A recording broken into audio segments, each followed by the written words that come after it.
Hello friends, welcome to my channel. Bright Gyan set 74 होने वाला, इससे पहले 73 सेट हो चुके हैं।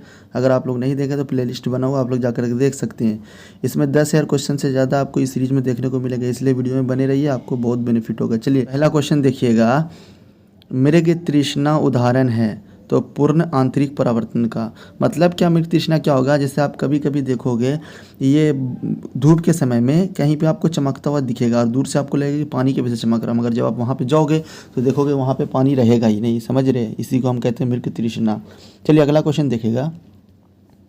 रेफ्रिजरेटर में खाद्य पदार्थ ताज़ा रखने में, मतलब फ्रिज में खाना को अगर ताज़ा रखना तो कितना डिग्री सेल्सियस होना चाहिए? तो 4 डिग्री सेल्सियस होना चाहिए। ठीक है, चलिए अगला क्वेश्चन देखिएगा।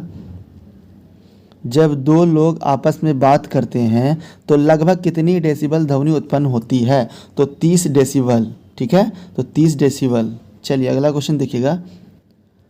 मनुष्यों के लिए शोर की सह सीमा लगभग होती है, मतलब मनुष्य कितना तक शोर को सह सकता है? तो 85 डेसिबल तक शोर को सह सकता है। उससे ज़्यादा होगा तो उसका कान खराब हो सकता है या फिर वो पागल भी हो सकता है। समझ गए? हमेशा सुनता रहेगा, लगातार सुनता रहेगा तो वो पागल हो सकता है। चलिए अगला क्वेश्चन देखिएगा। क्रिस्टल की संरचना जानने के लिए प्रयोग में लाया जाता है, तो किसके प्रयोग में लाया जाता है? दृश्य प्रकाश, मतलब विजिबल रे।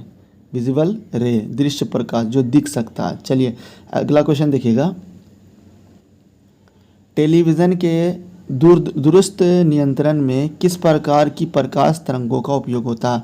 तो अवरक्त किरण का प्रयोग होता है। अवरक्त किरण जो है ना हीट करती है। जैसे आप देखोगे आपका जो रिमोट होता है, रिमोट में आप देखोगे जो बल्ब लगा रहता है उसको जब आप क्लिक करोगे लगातार तो देखोगे वो थोड़ा सा हीट हो जाएगा। ठीक है, तो इस प्रकार जो होता है अवरक्त प्रकार होता है। ठीक है, तो वो क्या होता है? आपका हीट होता है थोड़ा। चलिए अगला क्वेश्चन देखिएगा।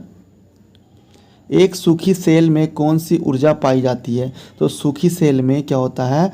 रासायनिक ऊर्जा होती है। ठीक है, तो रासायनिक ऊर्जा को किस में परिवर्तित करती है? आपके विद्युत ऊर्जा में। चलिए अगला क्वेश्चन देखिएगा। सांची का स्तूप किस वंश के काल में बनाया गया था, मतलब बनाया गया था? ठीक है, तो मौर्य वंश के काल में बनाया गया था। चलिए अगला क्वेश्चन देखिएगा।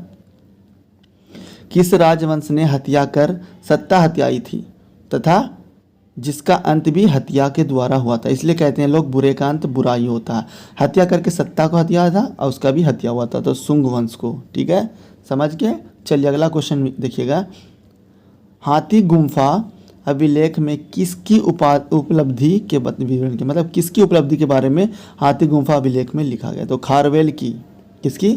खारवेल की। चलिए अगला क्वेश्चन देखिएगा। सिराजुद्दौला के साथ अंग्रेजों ने कौन सी संधि की थी? तो अलीनगर की संधि की थी सिराजुद्दौला के साथ अंग्रेज। ठीक है, समझ गए? अलीनगर की संधि। चलिए अगला क्वेश्चन देखिएगा। नरेंद्र मंडल की स्थापना का सुझाव किसमें है? ठीक है, तो चैम्सफोर्ड सुधार में नरेंद्र मंडल की स्थापना का सुझाव है, चैम्सफोर्ड सुधार।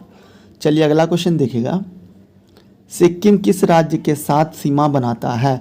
तो पश्चिम बंगाल के साथ सिक्किम राज्य सीमा बनाता है। सिक्किम की राजधानी हो गया गैंगटॉक, अब पश्चिम बंगाल की राजधानी आपका कलकत्ता होगी। चलिए अगला क्वेश्चन देखिएगा। सबसे पहला मेट्रो कहाँ? कलकत्ता मेट्रो।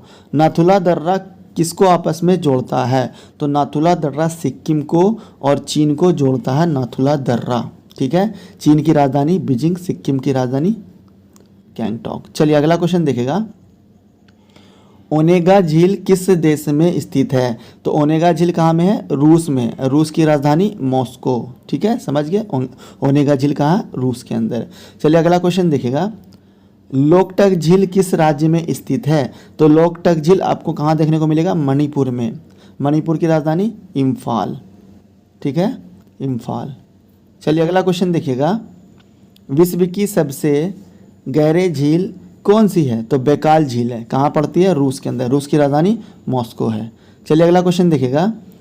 वन्य जीव संरक्षण अधिनियम 1972 में कितनी अनुसूची है? तो 6 अनुसूची है वन्य जीव संरक्षण अधिनियम 1972 में।